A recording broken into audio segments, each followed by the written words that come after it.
BBA, BCA, BCom computer కోర్సులో 100% placement లభించే ఏకైక డిగ్రీ కాలేజ్ కూకట్పల్లిలోని i3 డిగ్రీ కాలేజ్ 8367215215. నమస్తే అమ్మా. నమస్తే అమ్మా. అమ్మ, తాత చేసిన కర్మలు మనవడికి వస్తాయా? అవి ట్రాన్స్ఫార్మ్ అవుతాయంటాయా? తాత చేసినవని చెప్పడం కాదు కానీ అమ్మా, పూర్వ తరాలలో వాళ్ళు చేసినటువంటి పనుల యొక్క ఫలాలు తరువాతి తరాల వాళ్ళకి తప్పకుండా వస్తాయి. ఎందుకంటే ఉదాహరణకి చెప్తాను, మనకి బాగా కంటికి కనపడేది. ఇప్పుడు ఒక తరంలో ఒక తండ్రి డబ్బు బ్యాంక్లో వేసుకున్నాడు, కొడుకు నామినీగా పెట్టుకున్నాడు. అయిన తర్వాత ఆ డబ్బు ఎవరికి వస్తుంది? కొడుకే వస్తుంది కదా. కొడుకు వస్తుంది కదా. ఆయన ఖర్చు పెట్టకుండా ఉంచుకున్నాడు, అప్పుడు ఏమవుతుంది? ఆయన కొడుకు అంటే మనవాడికి వస్తుంది కదా. అలా మరి పొలాలు, ఆస్తులు, ఇది చరాస్తి. స్థిరాస్తులు ఉన్నాయి. స్థిరాస్తులు ఎట్లా వస్తాయి? తరతరాలుగా వస్తున్నాయి కదా. ఆ తరాల్లో వాళ్ళు సంపాదించినటువంటి ఆస్తులు మీరు అనుభవించినట్టే వాళ్ళు సంపాదించినటువంటి, అంటే వాళ్ళు సంపాదించింది కనపడనటువంటిది కొంత ఆస్తి ఉంది కదా, పాపము పుణ్యము అన్నవి, కర్మల ఫలాలు, అవి కూడా వాటితో పాటు వస్తాయి.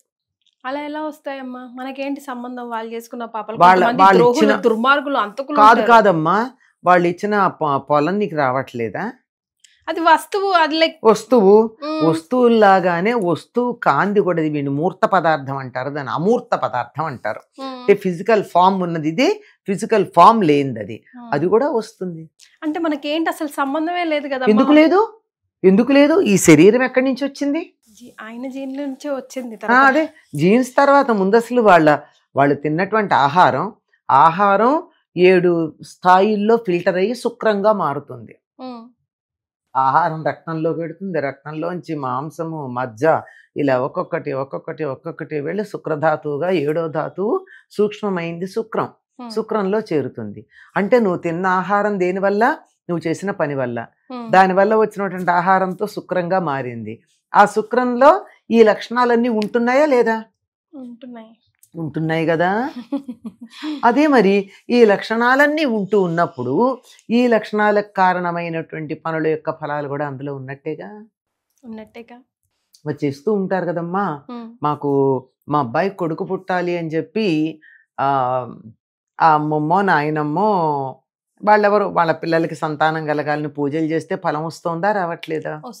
అలాగే ఈ అయ్యగారులు వెళ్ళి తాతగారులు వెళ్ళి తీర్థయాత్రలో మరోటో ముడుపులో యజ్ఞాలో యాగాలో చేస్తే వస్తుందో లేదా? అట్లాంటిది మిగిలినవి రాకుండా ఎట్లా ఉంటాయమ్మా?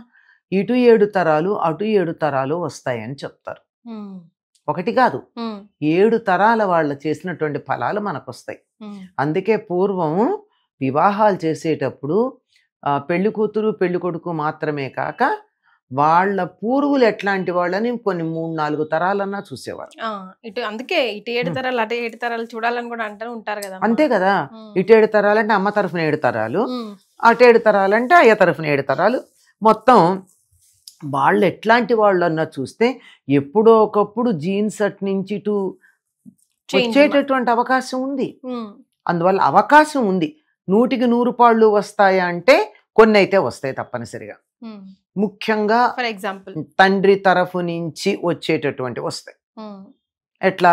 ఒక 2-3 తరాల క్రితం ఎవరైనా కొన్ని రకాలైనటువంటి తప్పు పనులు చేస్తుంటే, అంటే దేవాలయ ఆస్తిని తీసుకోవడం గాని, అట్లాంటివి, పామును చంపడం గాని, అది కూడా మామూలుగా కన్నా కూడా పాములు జంటగా ఉన్నప్పుడు గనక చంపినా చూసినా కూడా అది పాపంగా చెప్తూ ఉంటారు.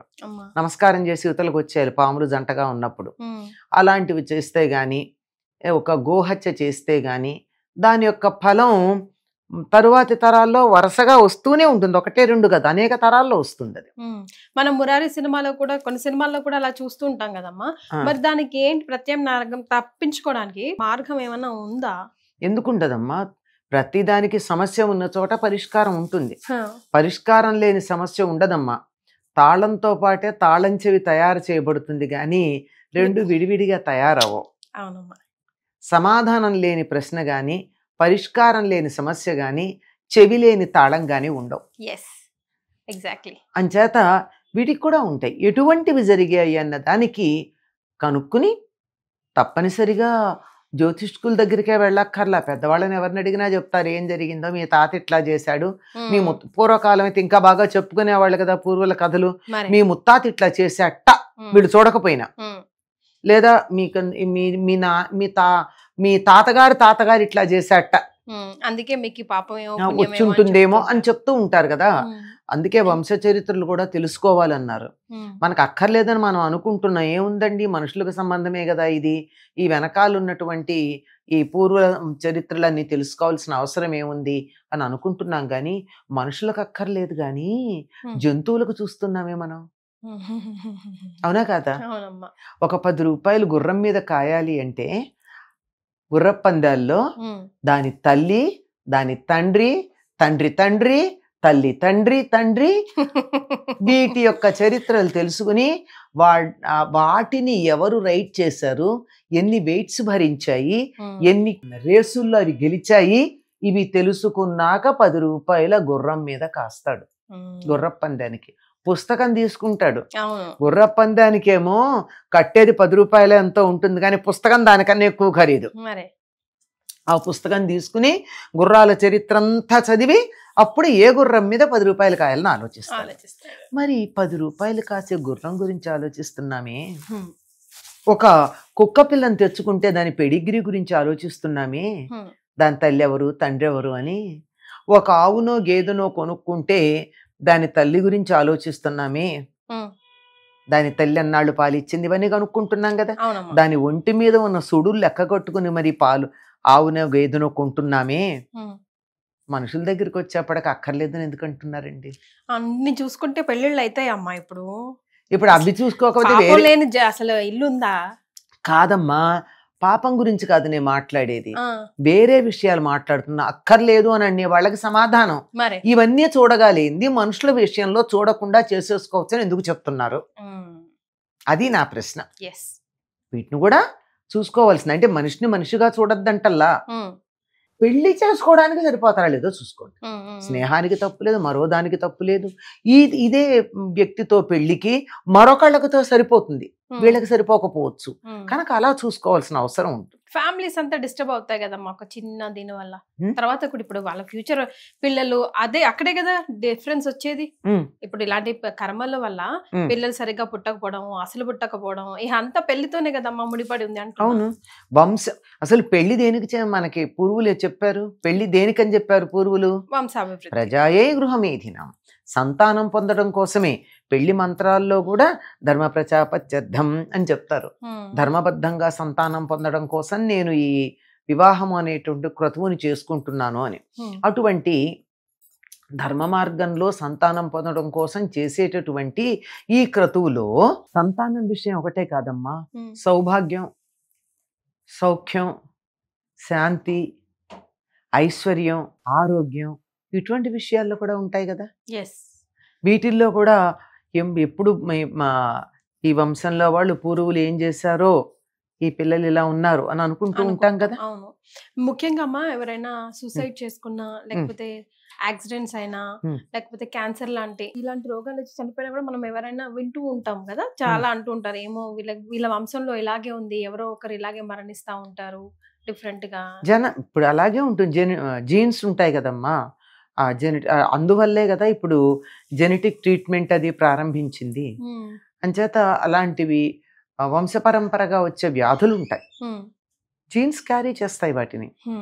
అలాగే ఈ ఆత్మహత్యలు చేసుకోవడం కూడా, ఐ రిపీట్, ఆత్మహత్యలు చేసుకోవటం కూడా కొన్ని కుటుంబాలలో వంశపరంపరగా చూస్తాం మనం.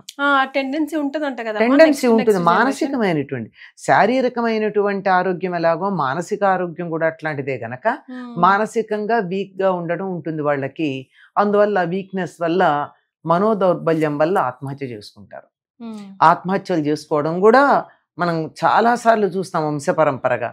అంతేకాకుండా కొన్ని కుటుంబాల్లో గమ్మత్తుగా ఉంటుందమ్మా, ఒక వయస్సులో అందరు అదే వయసులో చచ్చిపోతూ ఉంటారు. అవును, అవునమ్మా చూసాను నేను కూడా ప్రాక్టికల్. మాక్సిమం 1 year డిఫరెన్స్ అంతే. లేదంటే ఆడపిల్లలే చనిపోతూ ఉంటారు సూసైడ్ లో, యాక్సిడెంట్ లో, ఏదో లేదా మగ పిల్లలే చనిపోతుంటారు, లేకపోతే అసలు పుట్టరు మగ పిల్లలు. అట్లా ఏదో లేదా ఆడపిల్లలే పుట్టారు కొన్ని కొన్ని కుటుంబాల్లో. కుటుంబాల్లో. ఏమిటంటే దానికి సంబంధించి ఇప్పుడు ఆడపిల్లలు మగపిల్లలు పుట్టడం పుట్టకపోవడం అన్నది XY క్రోమోజోమ్స్ వాటి కారణాలు అని చెప్పి మనం సైన్స్ చెప్పినా ఉమ్, ఎందుకు Y క్రోమోజోమ్ డల్ అయింది, ఉమ్. ఎందుకైంది Yes. అంతే కదా. అది తెలుసుకోవాలి. X క్రోమోజోమ్ డల్ అవ్వడానికి కారణం అయినందువల్ల ఇలా పుట్టడం జరిగింది అంటున్నాం. ఎందుకు అయింది అన్న దానికి పరిష్కారం లేదు కదా. మరి దానికి సంబంధించి ఇవన్నీ జెనెటిక్ గా ఉండేటటువంటి కారణాలని చెప్తున్నారు.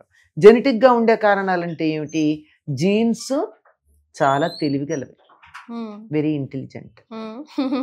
అవి తరతరాలుగా ఆ లక్షణాలని దే క్యారీ క్రోమోజోమ్స్ రూపంలో కదా. అవి తీసుకుని వస్తాయి. అవి తీసుకుని రావడం వల్ల తప్పనిసరిగా అవన్నీ జన్మలకు తరతరాలకి, జన్మలు కాదు తరతరాలకి కొనసాగుతూ ఉంటాయి. ఒక్కటే కంటికి కనపడే ఉదాహరణ ముందర చెప్పాను చూసారా, అది నువ్వు ఆస్తి అనుభవిస్తూ ఉన్నప్పుడు వాళ్ళు చేసిన పనుల యొక్క ఫలం నువ్వు అనుభవించవా, అదొకటే లెక్క. కానీ అంటూ ఉంటారు కదమ్మా, ఎట్లయినా పూర్వజన్మ వాసనలు ఉండుంటాయి జన్మకి సంబంధించి, తదనుగుణంగానే మీ రిలేషన్స్ డిసైడ్ అయి ఉంటాయి అని చెప్పి. అవునమ్మా. సో ఇండైరెక్ట్ గా ఇది కూడా ఒక కాజ్ అనుకోవచ్చు కదా. కాదు, ఒక లక్షణం ఎట్లా ఉంటుందంటే పూర్వజన్మలో ఉన్న వాసనలను బట్టి ఈ జన్మలో తల్లిదండ్రులను ఎన్నుకుంటాడు జీవుడు. సాధారణంగా మనం ఏమనుకుంటామంటే నన్ను ఎందుకు కన్నావు అని అడుగుతూ ఉంటారు పిల్లలు. నోరు మొయ్, నువ్వే నన్ను ఎన్నుకున్నావని చెప్పాలి. నువ్వే నన్ను ఎన్నుకున్నావు అంతే. మనం కూడా మన పేరెంట్స్ ఎన్నుకున్నాం, మన పిల్లలు మన ఎన్నుకున్నారు. అందువల్ల మనదేం లేదు.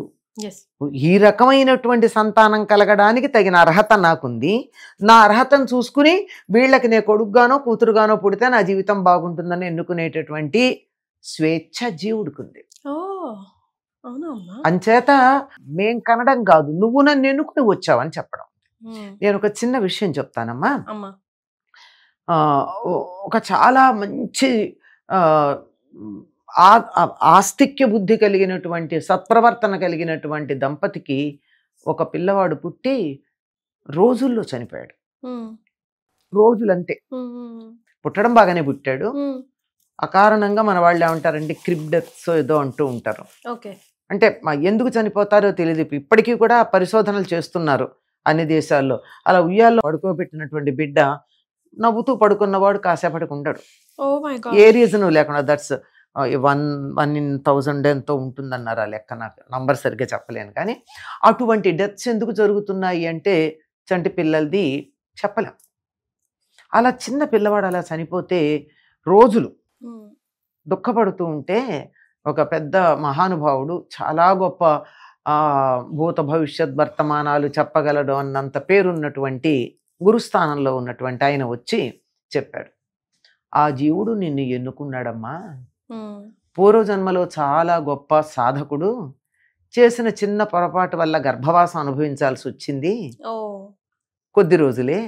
అలా అనుభవించేటప్పుడు ఏ దుర్మార్గుల కడుపు ఎందుకని చెప్పి మీరిద్దరు పుణ్య దంపతులు గనక మీ గర్భవాసాన జన్మించి మీకు బిడ్డగా 4 రోజులు ఉండి వెళ్ళిపోవడం జరిగింది. ఒక పుణ్యాత్ముడికి నువ్వు శాప విమోచన చేయడానికి అవకాశం కల్పించావు గనక నువ్వు కూడా ధన్యాత్మురాలివే అని చెప్పాడు. ఆవిడికి దుఃఖం తగ్గింది. ఇది పైకి ఉపశమనానికి చెప్పాడు అని అనిపించినా ఆలోచించుకోండి లాజిక్ ఎంత కరెక్ట్ గా ఉందో. ఆవిడికి ఆ క్షణాన ఓదార్పు కోసం చెప్పాడని అనుకోవచ్చు, కానీ వాస్తవం కూడా అంతే కదా. వాస్తవం కూడా అంతే కదా. ఇప్పుడు ఆరోగ్యం సరిగ్గా లేని పిల్లలు ఉంటారు కదా, అట్లాంటి వాళ్ళని చూసుకునేటటువంటి తల్లిదండ్రులు తగిన వాళ్ళు అయినట్టయితేనే, ఓర్పున్న వాళ్ళు అయితేనే వాళ్ళని చూడగలుగుతారు. లేకపోతే వీళ్ళకి నరకం వాళ్ళకి నరకం, ఇద్దరికి నరకం. వాళ్ళకి నరకం తెలియదు పాపం. మనం నరకం అనుభవింపచేస్తాం గాని వాళ్ళు తెలిసే స్థితిలో ఉండరు. తెలిసి చేసే వాళ్ళకి నరకం లేదు. వీళ్ళకి సేవ చేయడం నాకు ఒక రకమైనటువంటి బాధ్యత అనుకుని చేసేటటువంటి వాళ్ళకి బాధ ఉండదు. కనుక ఇవన్నీ కూడా మనం ఊరికే చెప్పావు కదా, ఇవన్నీ ఎక్కడొస్తాయి? సాధారణంగా ఇట్లాంటివి కూడా వంశపరంపరగా వస్తాయి. మెంటలీ రిటార్డెడ్ చిల్డ్రన్, లేదా ఏదో ఒక రకమైనటువంటి అంగవైకల్యం, సరిగ్గా కంటి చూపు లేకపోవడం, ఇట్లాంటివన్నీ కూడా వంశపరంపరగా వచ్చేవాళ్ళు ఉంటారు. చూడండి, పొట్టిగానే ఉంటారు ఒక వంశంలో ఎంతమంది అయినా. అంతే డాక్టర్స్ కూడా అడుగుతారు కదా, మీ ఇంట్లో ఇట్లా ఎవరైనా ఉన్నారా, ఏమైనా జరిగిందా, ఇటు వాళ్ళు ఎవరైనా ఉన్నారా, అటు వాళ్ళు ఎవరైనా ఉన్నారా అని అడుగుతారు. అది అలాగే ఇప్పుడు లావు, బాగా లావుగా ఉండడం, ఒబేసిటీ ఉండడం, లేదా పొట్టిగా ఉండడం, ఇట్లాంటివన్నీ మీకు ఎలా వస్తున్నాయి? వంశపరంపరగా వస్తున్నాయి. పోలికలు ఎలా వస్తున్నాయి? అవి కూడా అంతే. 3-4 తరాల్లో వాళ్ళ ఫోటోలు పక్కన పెడితే కామన్ ఫీచర్ కనపడుతుందా లేదా కొంతమందిలో? మరి ఇవన్నీ తెచ్చుకుంటున్నప్పుడు వేరే కర్మలు రావని ఎలా అంటారమ్మా? అవి మనకు సంబంధం లేకుండా, ఇవి కూడా సంబంధం లేకుండా వచ్చేస్తున్నాయి, అనుభవించాల్సిందే పనిష్మెంట్. మన సంబంధం లేకుండా రాలా, సంబంధం పెట్టుకున్నాం, మనకు గుర్తు తెలియట్లా. మనం పెట్టుకున్న సంబంధం ఏది ఉందో మనం ఏ బటన్ నొక్కామో మర్చిపోయాం. But the work is going on.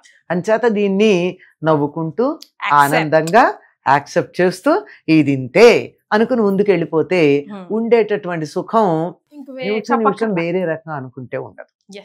అందుకే చెప్తారు తప్పనిసరిగా లీనియేజ్ అన్నది అవసరం, తెలుసుకుని ఉండాలి. నేను చెప్పా కదా, జంతువులకు చూసేవాళ్ళం మనుషులకు ఎందుకు చూడట్లేదు అని దీనికి ఆలోచన. ముఖ్యంగా పెళ్లి సమయంలో కదమ్మా. అంతే, అంతేకాదు అన్ని రకాల సమస్యలకి, అన్ని రకాల పరిష్కారాలకి కూడా. కాకపోతే ఒక మహానుభావుడు గనక ఈ వంశంలో జన్మిస్తే, ఏవో కొన్ని దురదృష్టాలు ఉన్న వంశం ఉండొచ్చు గనక జన్మిస్తే, వాళ్ళు చేసినటువంటి కృషి వల్ల, వాళ్ళు చేసినటువంటి సాధన వల్ల ఆ వంశంలో అంతకు ముందు ఉన్నటువంటి చెడంతా పోతుంది. అలాగే ఒక దుర్మార్గుడు గనక జన్మించినట్టయితే అప్పటి వరకు చాలా బాగా ఉన్నటువంటి వంశం కూడా అక్కడి నుంచి నాశనం అయిపోతూ ఉంటుంది. చాలా సంతోషం అమ్మా, ధన్యవాదాలు.